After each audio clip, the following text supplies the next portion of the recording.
reunirnos una vez más para pregonar tu palabra. Pedimos que sea tu Santo Espíritu que nos dirija. Apelamos una vez más a tus fortalezas, que no nos desamparen, a tus misericordias que son muchas, oh Señor. Ayúdanos a poder ser de bendición a tu palabra, que podamos ser edificados conforme a tu voluntad. Si hay alguien más que ha puesto en su corazón estar aquí, que usted, oh Padre, le guarde, le proteja y le permita llegar aquí, que todos juntos podamos seguir honrando y glorificando su nombre. Son favores que se lo piden en el nombre de Jesús. Amén. Bien, hermanos, pueden sentarse.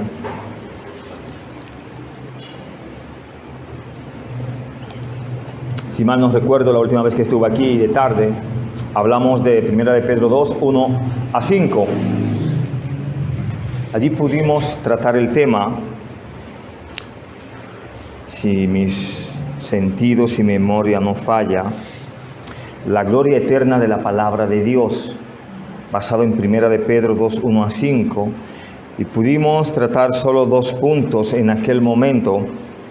Y uno de esos puntos hablaba de cómo responder a la palabra de Dios, y encontramos la respuesta en los primeros versículos del capítulo 2 de Primera de Pedro, donde dice allí, Primera de Pedro, capítulo 2, versos 1 hasta el verso 3, la pregunta, o en el primer punto hablábamos de cómo responder a la palabra eterna de Dios, y la respuesta está en los primeros 3 versos de Primera de Pedro, capítulo 2. Dice: desechando pues toda malicia, todo engaño, toda hipocresía, toda envidia y todas las detracciones.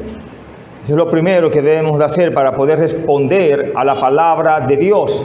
Lo segundo, desear como niños recién nacidos la leche espiritual no adulterada, para que por ella crezcáis para salvación. 2 respuestas a una pregunta. Hay un bono en el verso 3 donde dice: si es que habéis gustado la benignidad del Señor.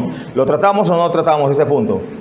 Y lo explicamos también. En el segundo punto, que lleva una conexión directa al primero, recuerde que el primer punto hablaba en aquel momento cómo responder a la palabra de Dios. Ya sabemos la respuesta. Y el segundo punto habla llegando a Jesús. Ahora, ¿cómo llegamos a Jesús tú y yo? Respuesta, verso 4, verso 5 de Primera de Pedro, dice: acercándoos a Él, piedra viva, desechada ciertamente por los hombres, mas para Dios escogida y preciosa, vosotros también, como piedras vivas, sed edificados como casa espiritual y sacerdocio santo, para ofrecer sacrificios espirituales aceptables a Dios por medio de Jesucristo. La segunda respuesta a la segunda pregunta, o al segundo punto, ¿cómo llegamos a Jesús? Bueno, acercándonos a Dios, permitiendo ser edificados por Dios como piedras vivas. Una cosa es ser una piedra de tropiezo y una cosa es ser una piedra viva. Eso lo explicamos bien, no tenemos que por qué volverlo a explicar. Quiero en esta mañana compartir los versos 6 hasta el verso 8, que no lo hemos explicado, y hoy hablaremos acerca de la gloria de la piedra del ángulo. ¿No lo habíamos platicado eso, sí o sí? En otro lugar sí, aquí no. La gloria de la piedra del ángulo, basado en los versos 6 hasta el verso 8. En el primer punto vemos aquí la principal piedra. Vamos a ver si el verso 6 habla de la principal piedra y cuál es esta piedra. Dice el verso 6 hasta el verso 8. Por lo cual también contiene la escritura: he aquí, pongo en Sión la principal piedra del ángulo, escogida, preciosa, y el que creyere en él no será avergonzado.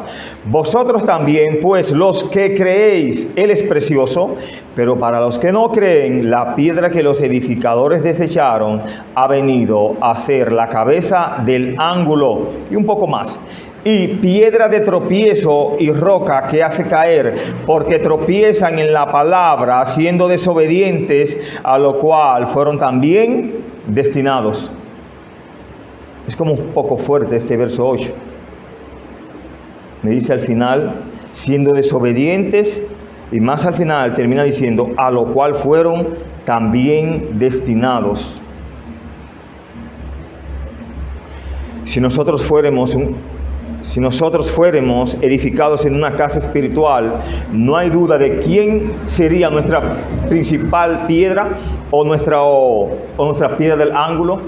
¿Quién sería nuestra piedra del ángulo si nosotros fuéramos piedra sobre piedra en un edificio? Jesucristo, Él es la principal piedra y roca que hace caer. Y es precioso para los que creen.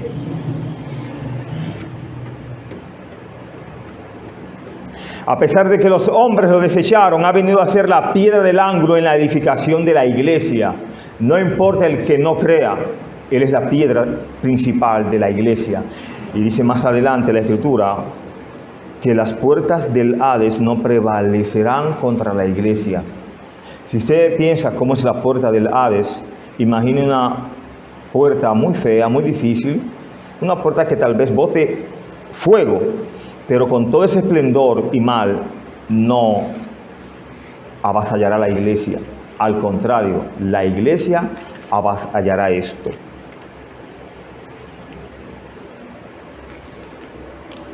Vemos que Jesús es la piedra del ángulo, según Salmo 118, verso 22 y verso 23. Vamos a viajar allí. Viajamos muy poco, es hora de que viajemos un poco por la Escritura, aunque le doy la cita siempre. Salmo 118, verso 22, verso 23, dice la Escritura: la piedra que desecharon los edificadores ha venido a ser cabeza del ángulo. De parte de Jehová es esto, y es cosa maravillosa a nuestros ojos. ¿De parte de quién es eso según el texto? Y si Dios lo dijo, hermano, tiene cumplimiento. Todo lo que Dios dice en su palabra. Entonces, según el Salmo 118, aquí Él es presentado como la piedra del ángulo. Si se va a Isaías 8:14, verá ahí la piedra de tropiezo.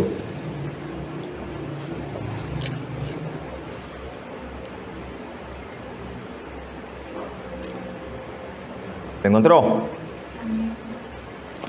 Yo no. Vamos a llegar allá. Isaías 8:14, ¿no?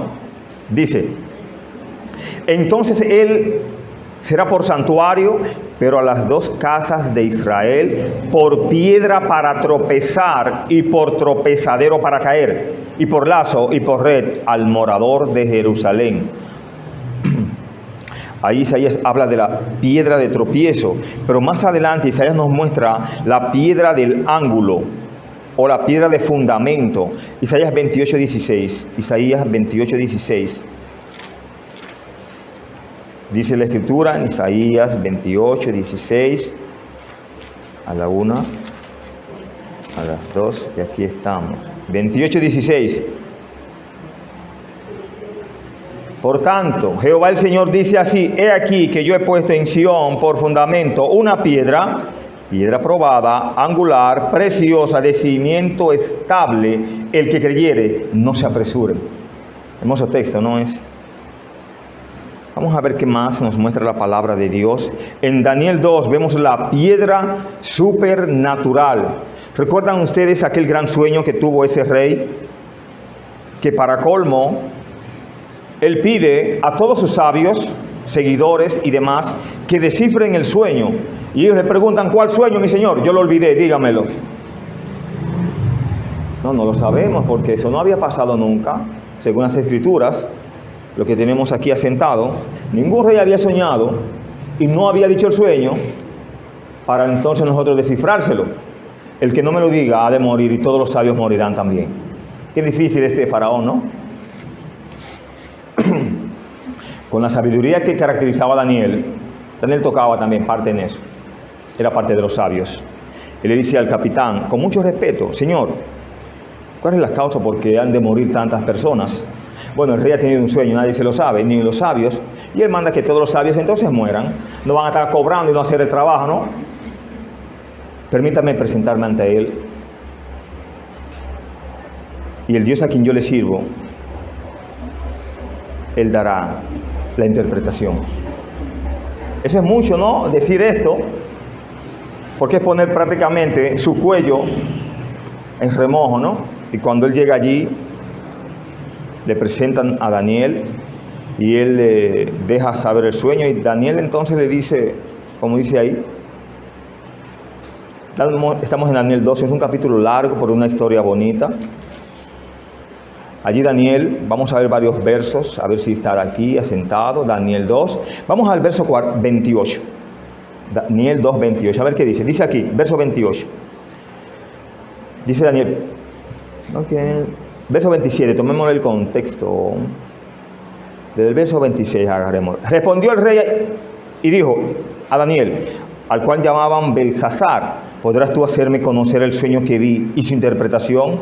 Daniel respondió delante del rey, diciendo, el misterio que el rey demanda, ni sabios, ni astrólogos, ni magos, ni adivinos lo pueden revelar al rey. Le está diciendo, es imposible, mente humana, que descifre lo que usted ha soñado. Solamente usted lo sabe y para colmo lo ha olvidado el hombre. Verso 28. Pero hay un Dios en los cielos, el cual revela los misterios, y él ha hecho saber al rey Nabucodonosor lo que ha de acontecer en los postreros días. He aquí tu sueño y las visiones que has tenido en tu cama. Arrancó ahí ya el hombre. Dios se lo había revelado ¿a quién? A Daniel. Visto aquí como la piedra que habíamos dicho, la piedra supernatural. Verso 47, vamos a ver si el hombre da gloria o no da gloria a quien se le descifra el sueño. Verso 47 dice, y el rey habló a Daniel y dijo, ciertamente el Dios vuestro es Dios de dioses y Señor de los reyes, y el que revela los misterios, pues pudiste revelar este misterio. Nadie, hermano, se sabía esa, pero Dios lo sabe todo. Daniel lo sabía. Recuerden que él tiene 3 amigos, y de esos 4 Dios iba a revelar los misterios o el misterio del rey, y Dios le plació hacerlo ¿a quién? Con Daniel. Más adelante Dios hace proezas con esos 3 hombres. ¿Hacia dónde fueron enviados esos 3 hombres? A la gloria, al fuego, ¿no? Y Daniel, ¿a dónde lo enviaron en un momento también? Y los leones estaban tan llenos que no tenían hambre. Y en esa noche el rey no pudo dormir. Era tan amigos, habla de la amistad que tenían. Él no pudo dormir en esa noche, y en esa misma noche tuvo que ir allá. Muy temprano, ¿no? Entiéndase, madrugada, mañana, como usted lo quiera, pero él fue. ¿Y qué es lo que le pregunta a Daniel allí cuando él se acerca a aquel foso de los leones? Daniel, Daniel, ¿estás ahí? ¿Qué esperaba él, hermano, siendo honestos? Un gran silencio, ¿no? La pérdida de un amigo. Pero no había pérdida alguna porque Daniel estaba en las manos de Dios. Y él le contesta, sí, el Dios al cual le sirvo continuamente tapó la boca de los leones. Hermano, eso yo no sé cómo usted lo ve, pero eso es algo supernatural.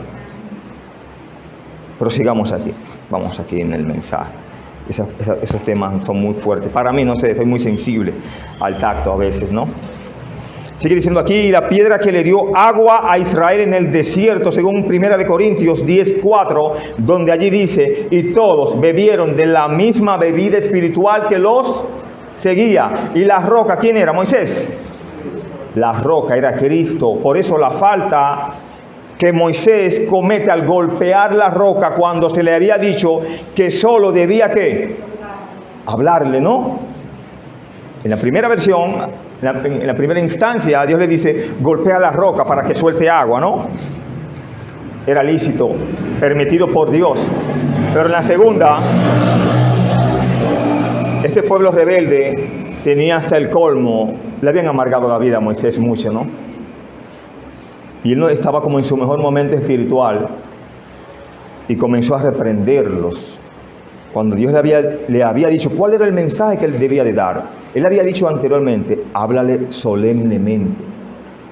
¿Sabe qué le está diciendo Dios a Moisés? Habla mi mensaje, no el tuyo. Moisés no dio el mensaje de Dios ni le habló a la piedra.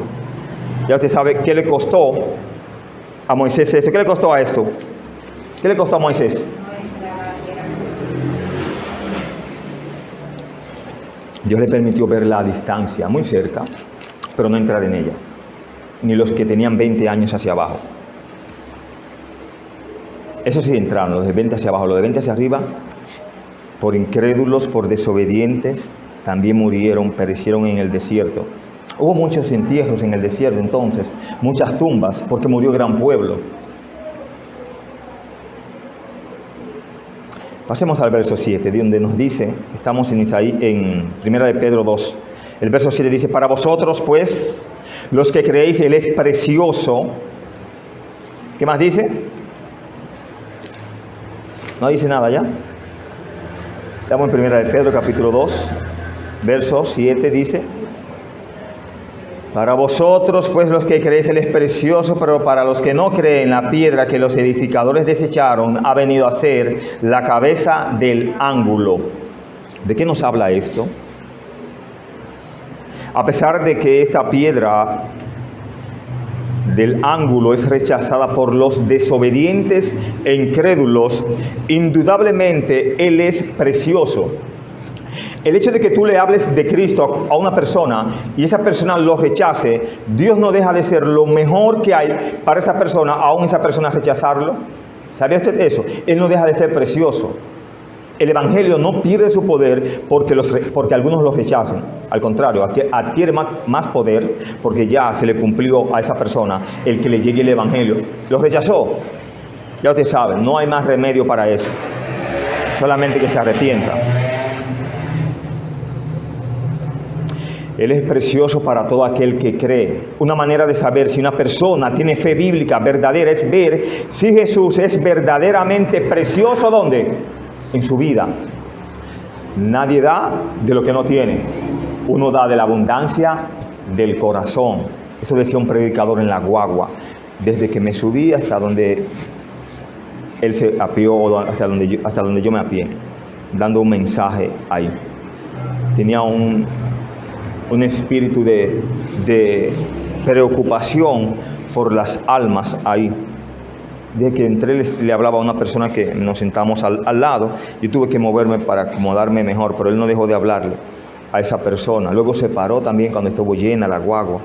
Y es una bendición, hermanos, poder hablar de lo que Cristo ha hecho en nuestras vidas de múltiples formas. Dice aquí una anécdota, un predicador al inicio de su ministerio, cuando tenía tan solo 16 años, predicó su primer sermón en una casa o pueblo de mucha gente pobre. Y para su texto escogió 1 de Pedro 2:7, donde hemos dicho que dice, para vosotros pues los que creéis, Él es precioso. Él mismo dice que no pudo haber predicado ningún otro pasaje de la Biblia, pero Cristo fue precioso para con mi alma. Yo estaba en el rubor de mi amor juvenil y no podía quedarme callado cuando un precioso Jesús era el tema. Un interrogante aquí dice, ¿es precioso Jesús para tu alma? Recuerda, tu condición depende de la respuesta a esta pregunta. ¿Tú crees Él es precioso? Sí, Él es precioso para ti. Bien, pero si Él no es precioso, entonces no eres creyente. Y ya eres condenado porque no crees en el Hijo de Dios. Lamentablemente eso dice la Escritura. El que no cree ha sido condenado porque no ha creído. Es lo que dice la Escritura, ¿no? Dice aquí, ¿sabías que Cristo es precioso intrínsecamente? ¿Sabías que Cristo es precioso positivamente? ¿Sabías que Cristo es precioso comparativamente? Nada es mejor que Cristo, hermanos. Ni tu hermano, ni tu hermana, ni tu esposo, ni tu esposa, ni tu madre, ni tu padre.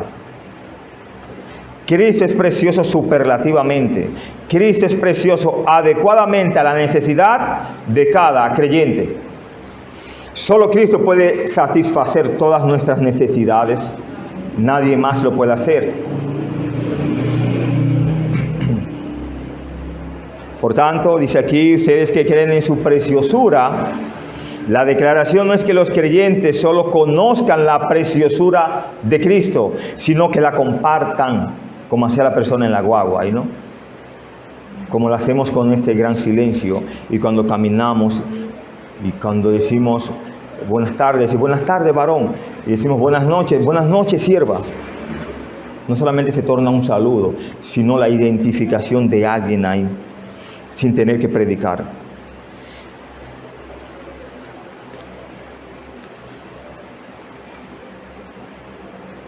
Las cualidades de Cristo que crean su preciosura y su honor están a disposición del creyente y es nuestra responsabilidad que mostrarlas.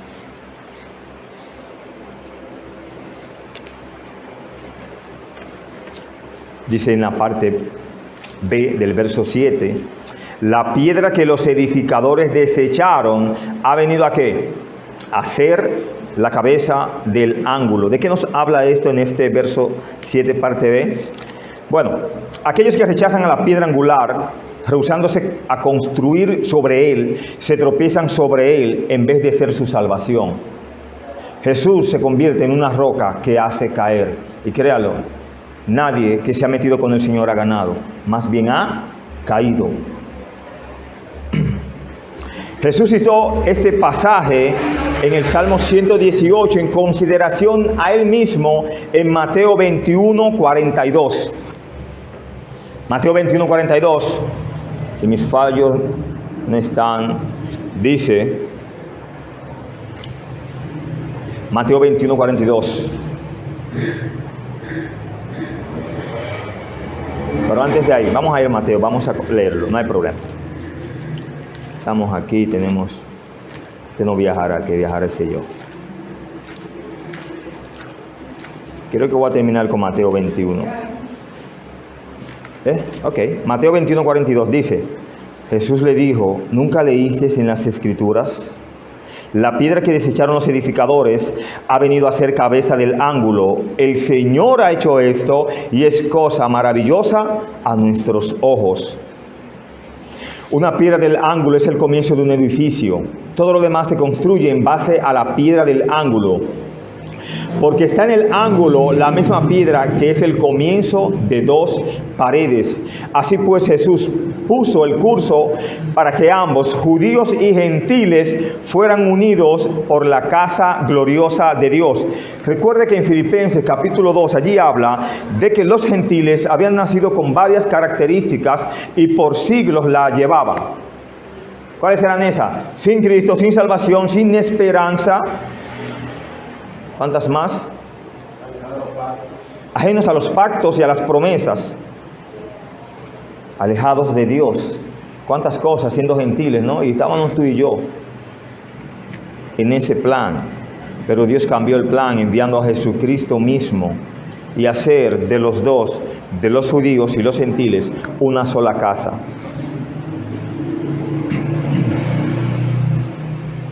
Esto en sí mismo era una piedra de tropiezo y roca que hace caer para los judíos, quienes pensaban que los gentiles no deberían tener igualdad con los judíos para compartir la casa de Dios.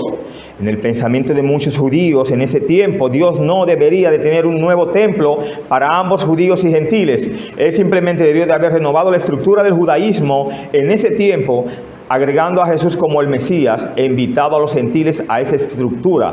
Pero Dios hizo algo diferente y era la piedra de tropiezo y roca que hace caer para muchos judíos del primer siglo. Todo el que no se sujetó, el que no se acató a Cristo, en que los gentiles podían creer y estar en el mismo templo, hermanos, simple y llanamente no podía estar en la casa de Dios. Recuerde que a siglos anteriores el gentil debía de estar 5 sillas atrás. Los judíos mínimo 5 sillas adelante, sentarse adelante. El que pasaba de eso ahí, bueno, había una inscripción, una escritura que decía que era digno de muerte. A eso se le gustaba a los judíos, que un gentil pasara ahí, la línea. ¿Para qué? Ya usted sabe qué corazón tenemos en la casa de Dios. Por lo tanto, estos grandes títulos de 1 de Pedro 2, 9 y 10 ahora aplica a todos los creyentes, judío y gentil, por igual, en donde antes solo aplicaba a los judíos como el pueblo del pacto de Dios. Verso 8, pasamos allí, dice, y piedra de tropiezo y roca que hace caer, porque tropiezan en la palabra, siendo desobedientes, a lo cual fueron también destinados.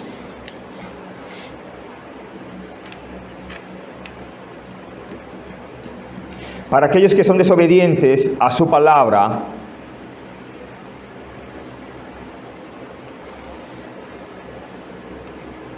¿qué pasa con ellos? No dice que tropiezan. ¿Tropiezan en qué? Tropiezan en la palabra. ¿Pero qué es tropezar sobre la palabra? Tropezar en la palabra es tropezar sobre Jesús mismo o con Jesús mismo. ¿Sabía usted eso? Dice en el 9:31 de San Juan: escudriñad las Escrituras porque a vosotros os parece que en ellas tenéis la vida eterna y son las que dan testimonio de mí. Y lo estaba diciendo Jesucristo en ese momento. Le dijo a un tal rey, cuando ese rey le dice: ¿qué es la verdad? Él no quiso escucharla, pero en el 14:6 está la respuesta. No le dijo a los discípulos: yo soy el camino, la verdad y la vida. Nadie viene al Padre sino, y eso es verdad. Tropezar con la palabra o sobre la palabra es tropezar sobre Jesús. Cuando Jesús se llamó a sí mismo la piedra, según el Salmo 118, habló acerca de aquellos que lo rechazaron y son destinados ¿a qué? A lo que dice Mateo 21:44.